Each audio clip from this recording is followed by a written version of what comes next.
I've spent most of my career working in the third sector and supporting not-for-profit organisations, and then trying to explain what that actually means. When I started the Creative Map, I knew that for me, in order for it to feel authentic and aligned to my values, that it would need to be set up as a not-for-profit organisation. But that decision raises a lot of questions too, both from the participants of our workshops and other organisations that we work with. As I currently split my time between running my own not-for-profit and helping other people to start up and grow theirs, I get asked a lot, what exactly do you mean by not-for-profit? I've created a workbook that covers this in a lot more detail, which I'll link to below. There's a lot of confusion about what a not-for-profit organisation is and does, which can be confusing if you're trying to research how to start one. If we think of a traditional business, it's set up to sell its products and services to make a profit for its directors, its members, or its shareholders. But in contrast,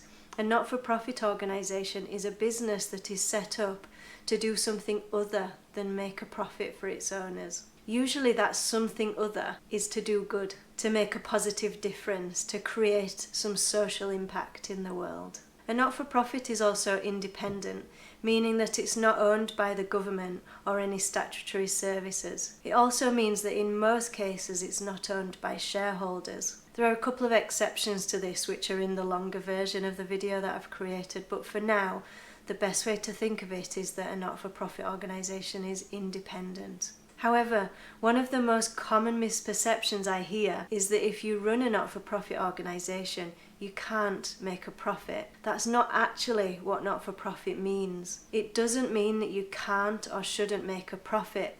Instead, it's a way of doing business that dictates what you do with that profit.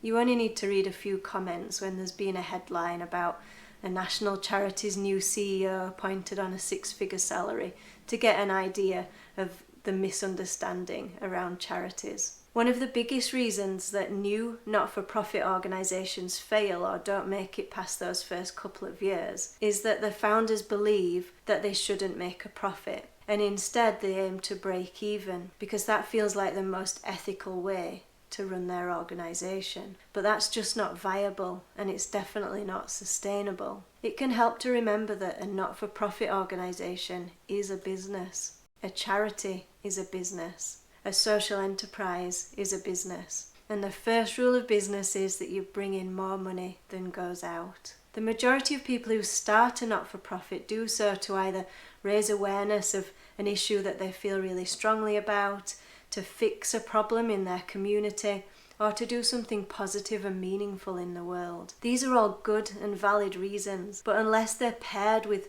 some sort of business knowledge and strategy, it's difficult to gain any real traction and make any real impact. So please be assured that if you're starting or running a not-for-profit organisation, you are supposed to make a profit. The difference is that you commit to using that profit to sustain and build on the impactful work that you do. You can charge for services, you can pay your staff, you can buy a building, and then after all that, any profit that remains is reinvested back into your organisation, back into the work that you set that organisation up to deliver, back into the community. It's used for delivering more, helping more people, creating a bigger impact. Remember also that none of the terms not-for-profit, charity, or social enterprise are actually legal structures in themselves. So in order to set one up, you'll need to choose from one of the following: an unincorporated association, a charitable trust, a charitable incorporated organisation, a company limited by guarantee,